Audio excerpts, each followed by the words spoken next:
Monster Max Nearly Eats a Party Magician by Robin Bennett. Max is a very special 9-year-old. He can turn himself into a monster whenever he wants. He just has to burp. And he can turn himself back into a small grubby boy again just by sneezing.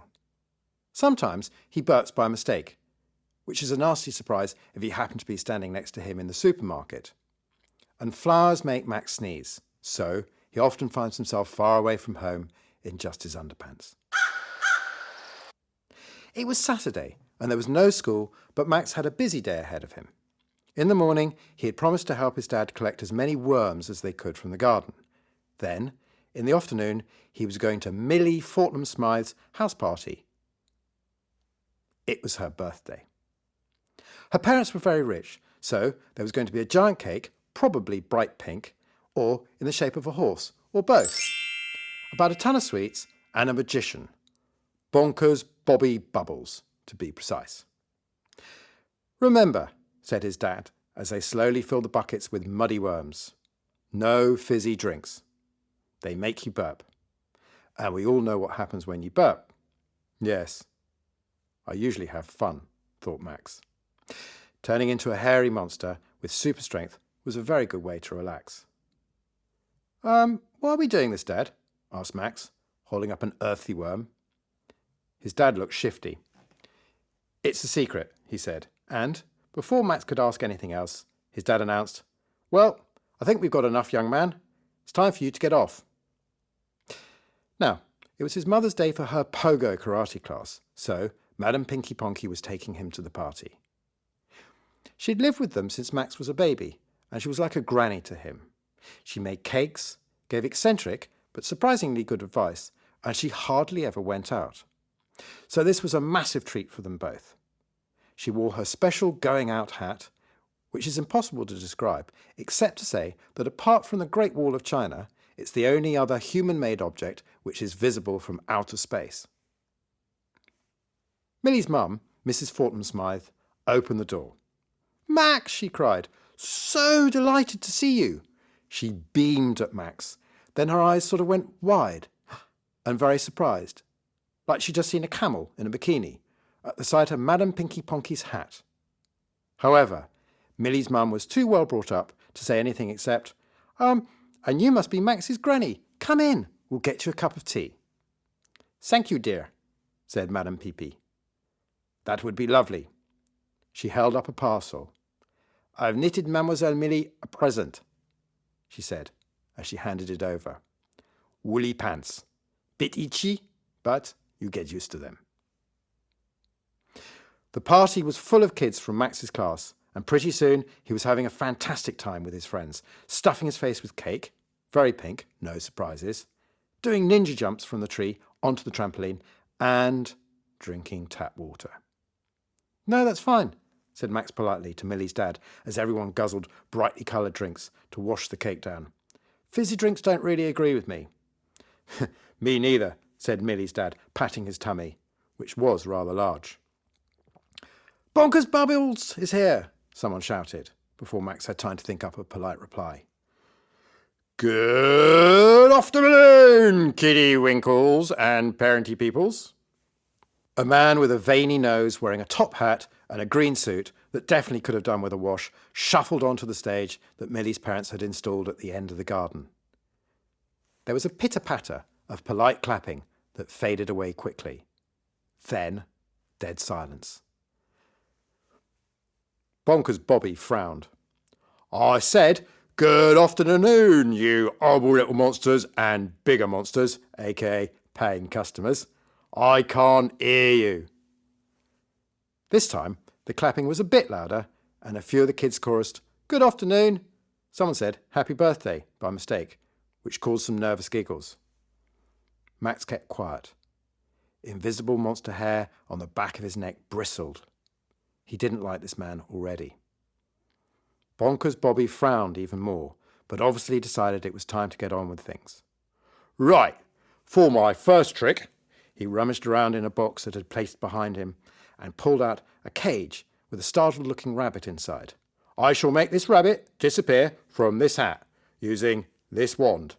He pulled out a wand from his pocket and gave it a flourish as he popped the unhappy rabbit inside the top hat. Up until now, the audience had been kids from his class and a couple of adults. However, out of the corner of his eye, Max saw Madame Pinky Ponky join the small crowd. Unfortunately, Mr. Bubbles, the not very nice magician, saw her too. "Blimey!" he cried, taking a step back. "I thought this was a kids' party. No one said it was fancy dress." He pointed at Madame Peepee, who looked surprised at being pointed out. Everyone turned and stared at Madame Pinky Ponky. There were a few titters. "Maybe I could use this old dear's hat for a trick. Not sure I could lift it, though. Have you got a licence for that thing?" More titters, and Bonkers Bobby grinned nastily. He knew when he was on a roll, and he knew when he had a victim in his sights. Anything for a laugh in his book. Madame Pinky Ponky had begun to realise she was being made fun of, and she went bright pink. Max's eyes narrowed, and he edged towards the table of fizzy drinks. "Have they let you out for the day, dearie? It's all right. We'll have you safely back in the home later."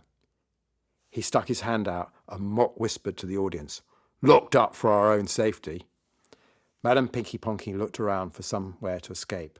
Madame Pinky Ponky looked around for somewhere to escape. The kids were laughing, but only because they didn't know what to do. "That's it," thought Max, and he grabbed the largest bottle of cola and snuck behind the screen. By now, Bonkers Bobby was laughing so hard at his own joke, he didn't notice Max burp. However, he did notice when something hairy and very large jumped over the screen and landed with a heavy boom thud on the stage. Max gave Madame Pinky Ponky a little wave to reassure her. "Oi, oi, who let the dogs out?" "Grello, Mr. Gragician," said Max through a mouthful of teeth that were the size of sharp swords. "Ooh," said the children. Then, "Ooh," as Max's clawed hand shot out and grabbed the wand, then ate it. "Ah, ha, ha, ha, ha," said Bobby nervously. "Nice doggy." "And give me that." Max then snatched the top hat, which he put in his mouth. Before he swallowed it, Max spat the rabbit out. The rabbit looked around, blinked, then ran off for freedom in the green fields behind the Fortnum Smythe house. The magician looked scared, but not half as terrified as when Max ate his trousers. "Help!" he cried, running for the car in his grey boxer shorts. Before he had time to drive off, Monster Max pulled the doors off with his strong monster arms and squashed the roof of the car by jumping up and down on it.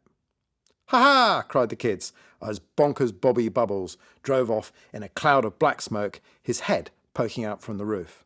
"Hooray!" they all clapped, convinced it had all been part of the show, as the adults looked on in confusion.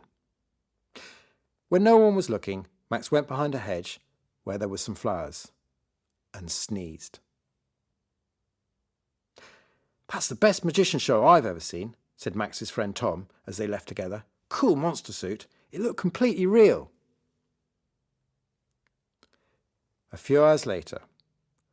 "What's this I hear about Millie's garden party and the magician's trousers being eaten?" Don't know," said Max, playing for time. "What did Madame Peepee say?" "She claims she didn't see anything because she didn't have her glasses on." What's that?" Max thought it was a good moment to change the subject. He pointed at the sheets of glass and earth in between that his father was carrying. "It's a worm farm," said his dad, looking far too pleased with himself. "What? Can they drive tractors and everything?" "No, they just make tunnels and wriggle about, doing wormy stuff. Then, after a bit, you change the soil. It's very good for the garden, and it's good for you to learn how to look after something. If you can prove you're responsible, you can have a proper pet." Max's eyes lit up. "Like a cat?" "Yes," replied Max's mum, coming into the living room carrying her pogo stick. She smiled at them both. "Like a cat. Anyway, as you like animals, we're going to the zoo." It was true. Max loved the zoo. "Oh, great. When?" he asked. "Next weekend, if you're good." "I'm always good," said Max. Said his dad. He looked at Max's mum. "You might want to phone Mrs. Fortnum Smythe." The end.